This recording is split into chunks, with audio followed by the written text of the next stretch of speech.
Programa Fala Mais. Um oferecimento Hotel Trip.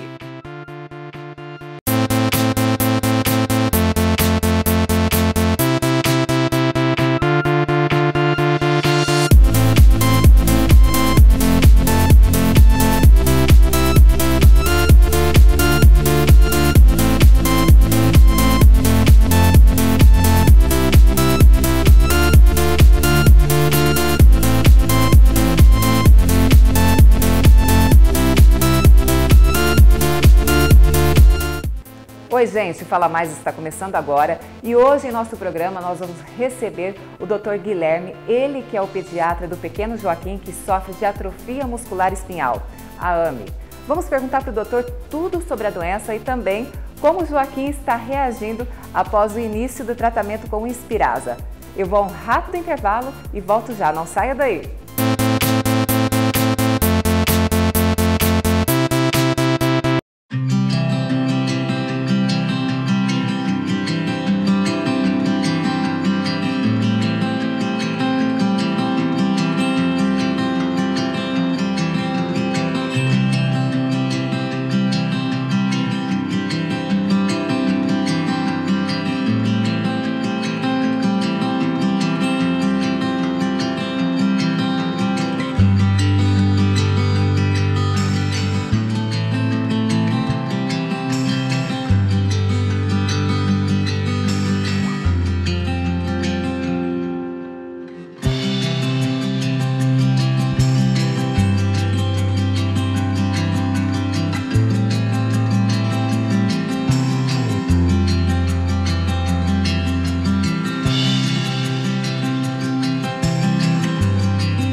Hoje nós estamos recebendo aqui no nosso programa a presença do Dr. Guilherme, ele que é o pediatra do pequeno Joaquim.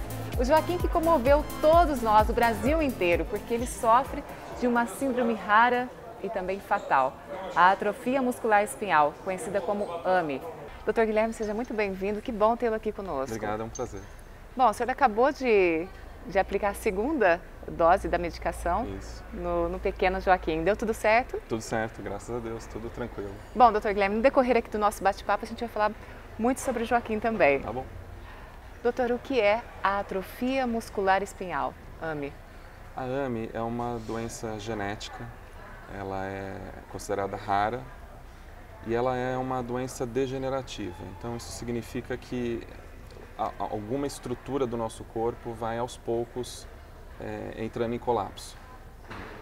Ela acomete um neurônio, um tipo de neurônio especial, que é a célula que comanda os nossos movimentos, que a gente chama de neurônio motor. E como é uma doença genética, ela é condicionada pela mutação em um gene. Esse gene, ele é responsável pela produção de uma proteína que protege o neurônio. Então, se o gene está mutado, o nosso organismo não produz a proteína e aí essa célula, esse neurônio, infelizmente morre. E a gente perde a capacidade de movimento dos músculos do corpo. Doutora, a gente tem uma participação de uma telespectadora aqui do nosso programa e tem uma pergunta para o senhor. Dê só uma olhada. Eu gostaria de saber se a AME tem cura. Gláucia, eu não diria que a AME tem cura. Eu diria que a AME hoje tem tratamento, né? Até 2016, mais ou menos, a AME ela não tinha nem sequer um tratamento específico. A gente dava um tratamento de suporte para esses pacientes e com esse tratamento o nosso objetivo era trazer conforto e manter esse paciente vivo. Agora, com essa nova medicação, a gente consegue um tratamento da doença, mas não chega a ser uma cura, porque a gente consegue fazer com que o organismo desse paciente volte a produzir a proteína, mas é um tratamento que tem que ser mantido para a vida toda. Então eu não consigo efetivamente curar aquele paciente. Eu preciso manter essa medicação pela vida toda para manter a produção dessa proteína e assim controlar os sintomas da doença. Doutor, o senhor falou que a AME ela tem a origem genética, certo? Certo. E qual a proporção em relação aos nascimentos? A AME é considerada uma doença rara, então ela é em torno de 5 a 10 casos para cada 100 mil nascidos vivos, né? Então é uma doença bem rara. Por que em alguns casos, doutor, a doença ela se manifesta e em outros não? É uma doença genética de um tipo específico que a gente chama de autossômica recessiva, né? O que isso significa? Eu preciso ter 2 genes mutados para condicionar a doença. Então, o nosso organismo ele é escrito todo no DNA, né, onde constam as informações genéticas para produzir um novo ser humano. E esse material genético ele vem sempre em pares, justamente porque uma dessas unidades a gente recebe da nossa mãe e a outra a gente recebe do nosso pai. E aí junta as duas e forma um indivíduo novo. Pois bem, eu preciso ter a mutação tanto no gene que eu recebo da mãe, como no gene que eu recebo do pai, e aí as 2 cópias mutadas é que vão condicionar a doença. A gente chama de doença autossômica recessiva. Então algumas pessoas têm a mutação, mas não têm a doença, provavelmente porque um dos genes está mutado e o outro está normal. Doutor, existe uma semelhança ou às vezes até uma confusão entre atrofia muscular espinhal e distrofia muscular? A atrofia muscular é um tipo de distrofia, né? Então, existem várias doenças que a gente chama de neuromusculares, né? Não é só a AME, existem várias e cada uma comete uma parte diferente. Tem algumas doenças que acometem, por exemplo, o que a gente chama de placa motora, que é o encontro do neurônio motor com o músculo, né? com a recepção desse impulso. Então, existem algumas doenças neuromusculares que acometem a placa neuromuscular. Outros são doenças de transmissão, que é o caso da AME. Tem algumas doenças que acometem a transmissão bem precoce, então no neurônio que está dentro do cérebro. Tem outras, como a AME, que acometem um neurônio que está no meio do caminho, né, que é o neurônio motor. Então, dependendo da região onde esse erro acontece, a gente classifica a doença de um modo diferente. Mas são doenças parecidas, mas não é a mesma doença. Certo. Doutor, em relação à AME, nós temos o tipo 1, 2, 3, A e B e o tipo 4, correto? Exato. Qual a diferença de cada uma delas, doutor? O que vai dizer para a gente qual é o tipo da AME é a idade com que esses sintomas aparecem e a gravidade com que esse paciente progride. Então, a AME tipo 1 é a mais severa e a mais precoce de todas, acomete geralmente nenês recém-nascidos ou nos primeiros meses de vida. Até quantos meses de vida? A gente calcula mais ou menos até uns 6 meses. Que já dá para detectar? Já dá para detectar. A AME tipo 2, ela ainda pode acometer crianças de alguns meses até poucos anos de vida. A AME tipo 3 é para as crianças maiores e adolescentes e a AME tipo 4 é dos adultos. Então, dependendo da idade onde a doença começa a apresentar sintomas, a gente classifica em tipo 1, 2, 3 e 4. Eu pesquisei um pouquinho. Em relação à AME tipo 3, ela se divide em 3A e 3B. E tem uma relação em andar. As pessoas caminham até uma certa idade, outras não. O senhor pode me explicar um pouquinho melhor sobre isso, na doutor? verdade, é relacionado mais à progressão da doença em si, né? Do ponto de vista clínico, não faz tanta diferença, porque o tratamento é basicamente o mesmo e as crianças elas podem melhorar dependendo do tratamento que elas recebem. Então, com relação à fisioterapia, reabilitação de modo geral, né? Geralmente, as crianças com tipo A, elas não andam. Elas são condicionadas a uma cadeira de rodas, alguma coisa do gênero. E do tipo B, acabam andando. E do tipo 4, é verdade que às vezes a pessoa passa uma vida toda e não sabe que tem AME? Sem dúvida, sem dúvida. Ela vai acometer os adultos, então é uma pessoa que teve uma infância praticamente normal, né? livre de qualquer sintoma e começa a perder movimento já numa fase mais adiantada da vida. Certo, doutor. Nós vamos a um rápido intervalo e daqui a pouquinho nós estamos de volta com mais um pouquinho aqui do programa Fala Mais para você.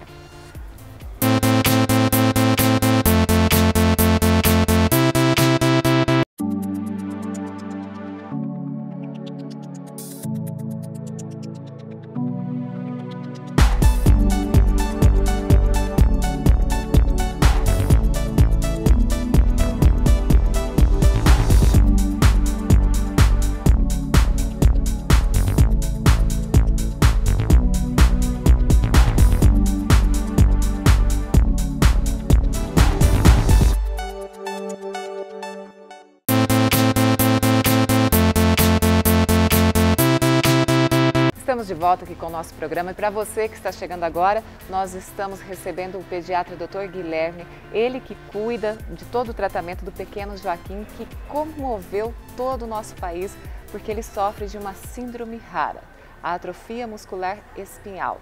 Doutor, e tem mais uma participação de um telespectador com uma pergunta para o senhor, dá uma olhada.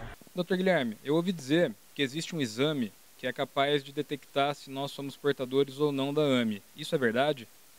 João, existe realmente um teste para a gente saber se a pessoa é portadora da mutação ou não.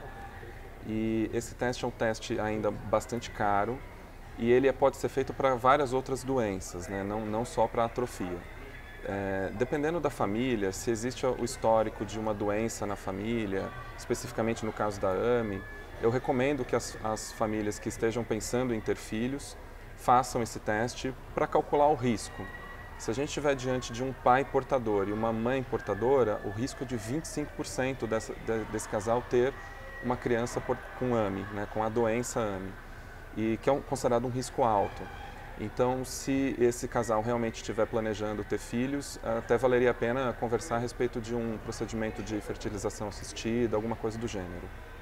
E se fizer uma fertilização, doutor, o risco é menor? O risco é zero praticamente, né? Porque quando a gente faz a fertilização assistida, é justamente para poder testar os embriões antes da implantação. Então, a gente pesquisaria cada um dos embriões produzidos a partir dessa fertilização para ver se algum deles é portador da doença que a gente está tentando investigar, no caso a AME. E esse embrião não vai ser implantado, né? Só vai ser implantado um embrião sem a doença. Sim. E onde é feito esse exame? Qualquer clínica de fertilização tem acesso a esses exames de investigação, né? Agora, para as famílias que simplesmente querem investigar se são portadoras da mutação ou não, qualquer centro de genética, né? Existem centros de genética no Brasil inteiro que podem ou colher o sangue e mandar para centros de referência ou fazerem eles próprios o sequenciamento genético. É um exame ainda caro? É um exame caro, eu considero um exame caro, né? Para você investigar um gene, os valores vão girar em torno aí de mais ou menos uns R$2.000. Doutor, e apenas eu vou até a clínica e peço ou eu tenho que passar por um médico antes para fazer o pedido desse exame? Sim, geralmente quem faz esses pedidos, qualquer médico pode fazer, mas geralmente quem faz esses pedidos é um geneticista, que vai aconselhar aquela família do ponto de vista genético, né? Para ver se existe risco familiar de ter alguma doença específica ou não. Então eu recomendo sempre que procure o profissional que acompanha essa família, o clínico, o médico de família, no caso de criança, o pediatra, e converse sobre as preocupações que aquela família tem especificamente. O pedido pode ser feito por qualquer profissional. O senhor tem alguns pacientes com AME, certo? Sim. Todos esses pais, eles têm casos de portadores com AME na família? Provavelmente sim. O que pode acontecer, que não é tão frequente, é mais raro do que a própria doença, é acontecer uma mutação nova. Isso pode acontecer. Em uma minoria dos casos de AME, a via de transmissão, de sequência dessa doença, não é autossômica recessiva, é alguma outra herança genética. Então isso pode acontecer. É o raro do raro, mas certo. Pode acontecer. Os estudos de genética molecular, eles são definitivos para o diagnóstico da AME? São definitivos, são definitivos. Em alguns casos, esse exame mais simples de sequenciamento genético pode não responder à nossa pergunta, mas a gente tem como fazer uma nova solicitação de um exame genético um pouco mais acurado para responder à dúvida que a gente tem. Isso pode acontecer. Mas, teoricamente, o teste genético é o determinante. Doutor, e casais que já tiveram um filho portador da AME e essa doença foi manifestada também no filho, uma segunda gravidez, corre-se o risco também do filho nascer com AME? 25%, né? 25%. Porque se aquele casal teve uma criança com atrofia muscular, então, teoricamente, os dois são portadores de mutação. Como é uma doença autossômica recessiva, um novo filho desse casal tem 25% de risco de ser, de novo, uma criança com AME. E existe a possibilidade de um diagnóstico pré-natal? Existe. O diagnóstico ele pode ser feito, esse sequenciamento genético ele pode ser feito com o bebê ainda dentro da barriga da mãe. A gente não costuma fazer muito isso porque para fazer essa coleta de material existe um risco de abortamento, né, que não é um risco desprezível, é um risco que gira ali em torno de 5 a 10% de aborto. Então a gente acaba não fazendo o teste. Até porque se aquele nenê realmente já tem a doença, não tem por que a gente fazer o teste de modo antecipado, né? Daria para esperar aquela criança nascer e começar o tratamento tão logo a criança nasça. E dentro da barriga da mãe, o bebê, quais são os sinais que ele apresenta? Um bebê já com AME? Algumas mães relatam para a gente que elas notaram no finalzinho da gestação uma perda de movimento. Certo. Mas é muito difícil da gente calcular isso porque o nenê vai chegando próximo do parto, ele realmente vai perdendo um pouco de movimento normalmente. Então é difícil da gente calcular se isso realmente é decorrência da AME ou não. Alguns nenês, assim que nascem, já mostram uma certa perda de tônus muscular, então a gente já percebe que é um paciente que não é um nenê normal. Mas a aparência dele é normal, doutor? A aparência é normal, mas ele não tem tônus muscular, por exemplo, né? Que nenê recém-nascido, ele tem um tônus muscular muito alto, né? O nenê fica todo encolhidinho, sim, todo contraído. E o nenê com atrofia muscular, quando ele tem manifestação muito precoce, ele pode já nascer com um tônus muscular mais flácido. Então você nota que o nenê, ele não tem uma contração muscular. E o choro dele é mais fraco também? O choro é um pouco mais fraco, ele tem uma dificuldade de deglutição, ele tem uma dificuldade de pega do bico da mamadeira ou do seio da mãe. Então você nota que é um nenê com tônus muscular mais baixo. E aí tudo isso desencadeia uma investigação. Certo. E quais são os membros que são mais afetados pela fraqueza muscular? Geralmente são os membros que a gente chama de mais proximais, né? Então ele tem pouca sustentação de cabeça e pouco movimento de braço, logo no começo. Mas a AME costuma acometer de modo mais intenso os membros inferiores. Doutora, eu vou chamar o intervalo comercial e eu volto já. É bem rápido. Você não saia daí.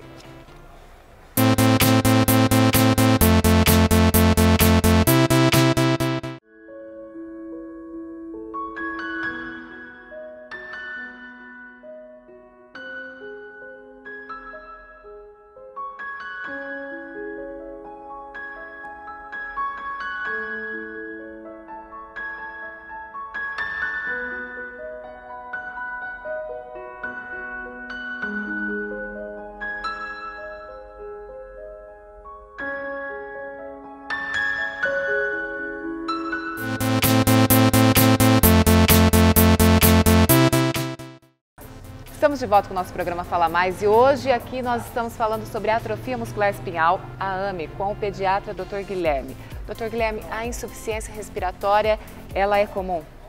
Ela é comum, é o sintoma mais comum da atrofia muscular, né? Essas crianças elas ficam muito restritas, uma vida que precisa de muita assistência, então elas precisam de ajuda para fazer as funções básicas, como alimentação e respiração.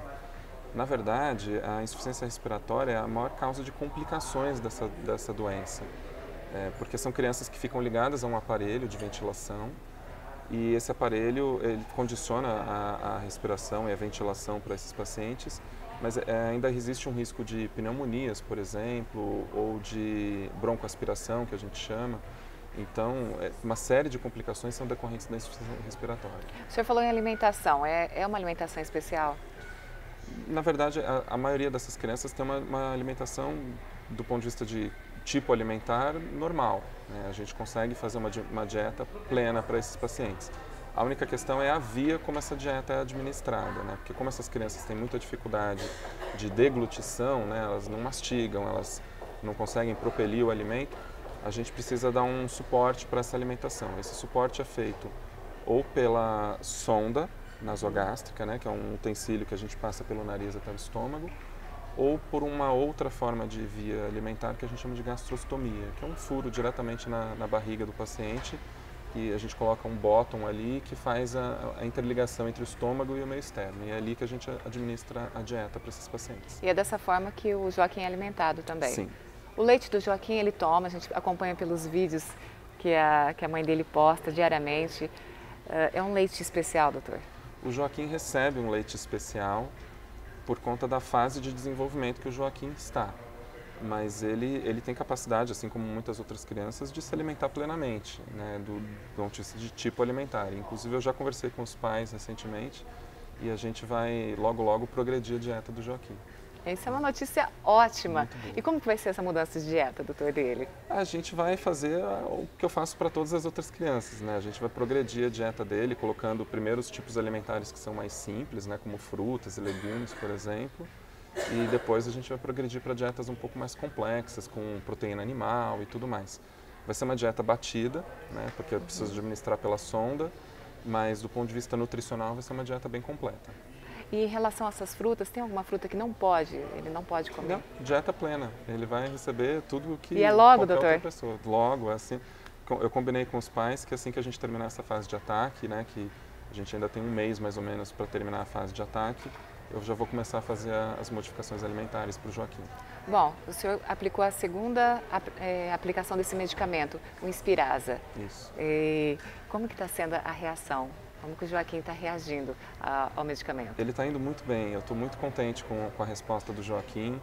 Ele ainda não apresenta para a gente movimentos muito claros, né? Ele tem movimentos muito sutis que a gente já consegue notar. Teve a mãozinha que Teve a história da mão que os pais colocaram, tudo.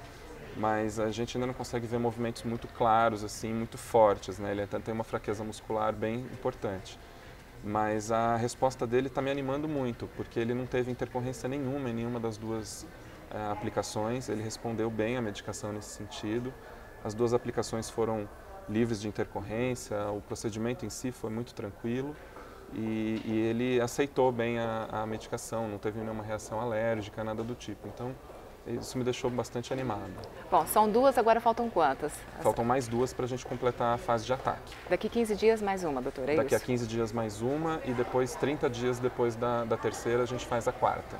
O Joaquim é o primeiro bebê aqui do Brasil e da América Latina a receber esse medicamento? Sim, o Joaquim nesse sentido foi pioneiro. Ele foi a primeira criança da América Latina a receber o tratamento com o Inspirasa. O Inspirasa ele é muito novo, né, doutor? Em dezembro de 2016. Dezembro, ele tem 5 meses aí no mundo, né? Que foi regulamentado aí pela agência que regula as drogas nos Estados Unidos. Pelo FDA. O senhor tem outros pacientes com AME? Tem vários. E o Joaquim é o primeiro? O Joaquim é o primeiro. Eu já tive outros pacientes na minha carreira, né, com atrofia muscular, mas já fazia um tempo que eu não via nenhuma. E o Joaquim é o novo, o primeiro dessa leva nova, né, com esse tratamento, com essa nova esperança que é o Inspirasa. Então, agora nós estamos vivendo um novo momento de atrofia muscular. Né? Isso também deixa a gente uma nova esperança. Uma nova esperança para as famílias, sem dúvida nenhuma. O Joaquim ele recebeu bem bebezinho assim, ele estava com quanto tempo?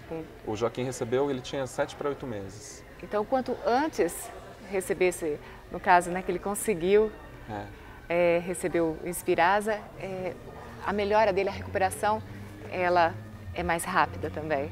Eu sei que está tudo muito no início. Está tudo muito no início, né? A gente tem uma certa tendência a acreditar que quanto mais cedo a gente começar o tratamento, melhor vai ser a resposta desse paciente e mais rápido a gente vai ver os benefícios. Então isso pode acontecer, porque existe uma certa capacidade de regeneração do nosso sistema nervoso e a gente precisa aproveitar essa capacidade de regeneração para ter a melhor resposta possível ao tratamento. E quanto mais jovem for o paciente, maior essa capacidade. Doutor, o Joaquim, ele é um bebê que comoveu o nosso país inteiro. E é por isso que tem mais uma perguntinha do nosso telespectador. Dê só uma olhada. Doutor Guilherme, após o uso da medicação, o portador da AME pode ter uma vida normal ou tem alguma restrição? Renato, com o tratamento, a gente espera que essa criança progrida o máximo que ela conseguir. Eu costumo falar para os pais que eu não sei o limite daquela criança do ponto de vista de desenvolvimento, mas seja lá qual for esse limite, eu quero que a criança chegue nele. Depois de muito estímulo, fisioterapia, terapia ocupacional, fonoaudiologia, a minha esperança é que o Joaquim e tantas outras crianças cheguem ao máximo de desenvolvimento que elas conseguirem. Uma vida próxima do normal, eu diria. Talvez ele ainda tenha algumas dificuldades, talvez ele corra com certa dificuldade, mas a gente não sabe disso ainda, né? O tratamento é muito novo e a gente tá todo mundo aprendendo a respeito do Inspirasa, né? O mundo está aprendendo a respeito do Inspirasa. Doutor, então as expectativas são ótimas em relação ao Joaquim, né? São ótimas. Ele vai andar? Eu torço para sim, eu acredito que sim. Os sentidos do Joaquim? Os sentidos são preservados, né? Ele tem sensibilidade. As pessoas me perguntam muito se ele sente dor, né? Se ele chora, né? Ele faz tudo que uma criança faz, né? Do ponto de vista de sensibilidade, né? Ele tem tato preservado, ele tem paladar, olfato preservado, é tudo absolutamente normal, é só o músculo que não mexe. E a AME acomete mais homens ou mulheres? Teoricamente é normal, né? As pessoas também me perguntam muito isso, né? Que eles veem tantas crianças do sexo masculino nas redes sociais e perguntam se tem uma prevalência maior em meninos. Na verdade não, na verdade a distribuição é basicamente a mesma. Doutor, se for um caso de uma gestação, não sei se já ocorreu, enfim, gêmeos, acontece de um ter AME e o outro não? Se forem gêmeos univitelínicos, né, então com o mesmo material genético e um deles for acometido, com certeza o outro vai ter também, a menos que seja aquele caso raro que eu mencionei antes, de ser uma mutação nova, alguma coisa do gênero, mas é o raro do raro. Agora, se forem gêmeos divitelínicos, aí o risco é de 25% para cada um. E hoje eu quero terminar o nosso programa, falar mais de uma forma diferente. Eu vou pedir para o senhor olhar para a nossa câmera e deixar um recado para todas as famílias que têm os seus filhos que sofrem com essa síndrome que é tão rara e tão cruel na vida dos pequenos.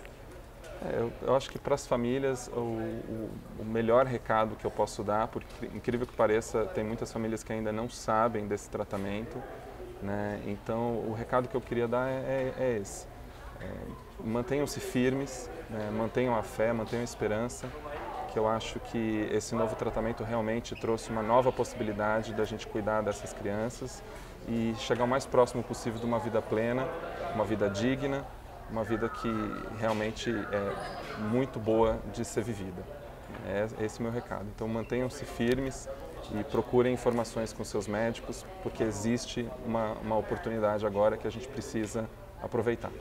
Muito obrigada, doutor. Obrigado. E para você aí de casa, muito obrigada pela companhia da sua audiência. E até o nosso próximo Fala Mais. Tchau.